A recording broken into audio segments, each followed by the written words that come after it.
Aquinas agreed with reason entirely. What he disagreed with was the idea that reason alone was enough.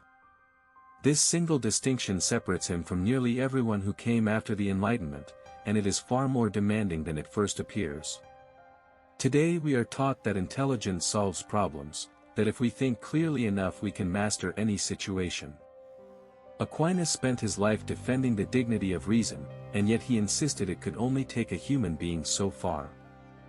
In this video we will examine 3 reasons Aquinas believed reason alone is not enough, drawn from the Summa Theologica and his account of human nature.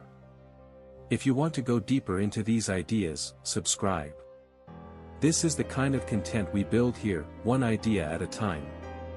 Writing in the 13th century, at the height of medieval learning, Aquinas faced a generation intoxicated by the rediscovery of Aristotle, convinced that logic could explain the world. His answer was subtle: reason is necessary, but it is not the whole of what we are.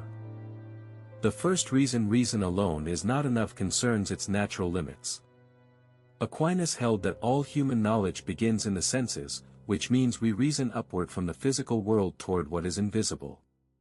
This is the famous principle that nothing is in the intellect that was not first in the senses, a position he inherited from Aristotle and made his own.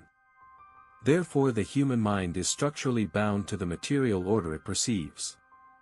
However, the highest realities Aquinas wished to understand lie beyond sense entirely, and here the intellect reaches a ceiling it cannot break through by its own power. In the Summa Theologica, question 12, he argues that we cannot know the essence of God in this life, because our mode of knowing is proportioned to created things rather than to their infinite source. This is why he distinguished between knowing that something is and knowing what it is. Reason, he claimed, can demonstrate that God exists through the famous 5 ways, and yet it cannot comprehend the divine nature itself. What this reveals is a kind of intellectual humility built into the structure of the mind. Reason can point beyond itself, gesturing toward truths it senses but cannot seize.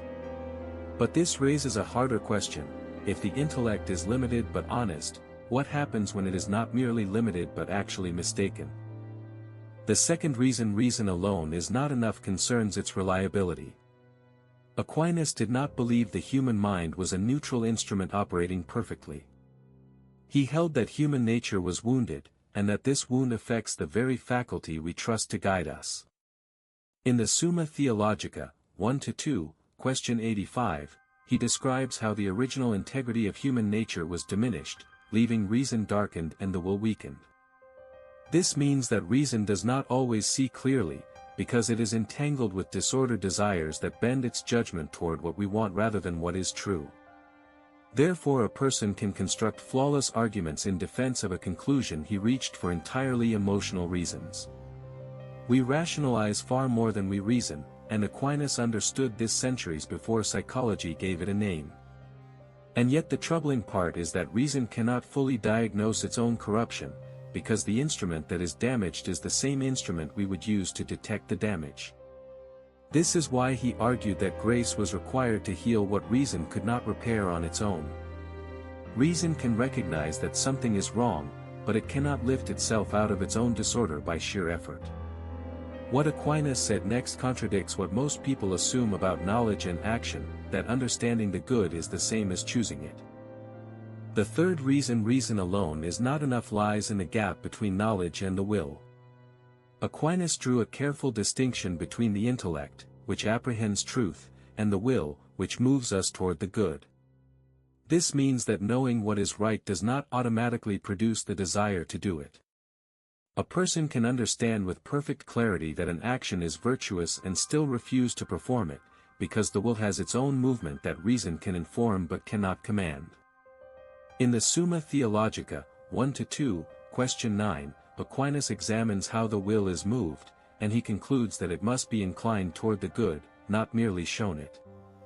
Therefore the most precise moral reasoning in the world remains inert if the will does not consent. This is why Aquinas placed love above knowledge in the order of charity, because love is the act by which the will embraces what reason proposes. However, this consent is not something the intellect can force into being through argument alone. You can think your way to a conclusion, but you cannot think your way into wanting it. What this reveals is that the good life requires more than a sharp mind, it requires a rightly ordered will, and these are not the same. But if reason cannot reach the highest truth, cannot heal itself, and cannot move the will, then what exactly is it for? The most practical implication of all three limits emerges when we ask about the final end of human life.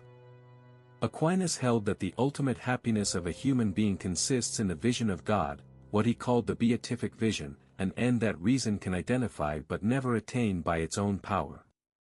In the Summa Theologica, 1-2, question 3, he argues that perfect happiness cannot be found in any created good, and that the intellect naturally desires to know the cause of all things. This means our deepest longing points toward a fulfillment that lies beyond the reach of unaided nature. Therefore reason functions like a guide who can describe the destination without being able to deliver the traveler there. And yet this is not a failure of reason but a sign of its true dignity, because the very fact that the mind reaches for something it cannot grasp tells us what kind of creature we are. The practical lesson for any thinking person today is this: intelligence is necessary but never sufficient, and the wisest stance is not pride in one's reasoning but openness to what reasoning alone cannot supply. What this reveals is that humility before the limits of the mind is not anti-intellectual. For Aquinas, it is the most intelligent posture a human being can take. Aquinas defended reason while marking its three boundaries: it cannot reach the highest truth, it cannot heal its own disorder, and it cannot by itself move the will toward the good. Far from diminishing the intellect, he showed that recognizing these limits is the most intelligent thing reason can do, because the mind that reaches beyond itself reveals what kind of being we truly are. The practical implication is simple and demanding: a good life is not built by clever thinking alone, but by a mind that knows its limits and a will rightly inclined toward what it understands. Aquinas asked the hardest questions a human being can ask. We can still learn from how he answered them. Subscribe to continue.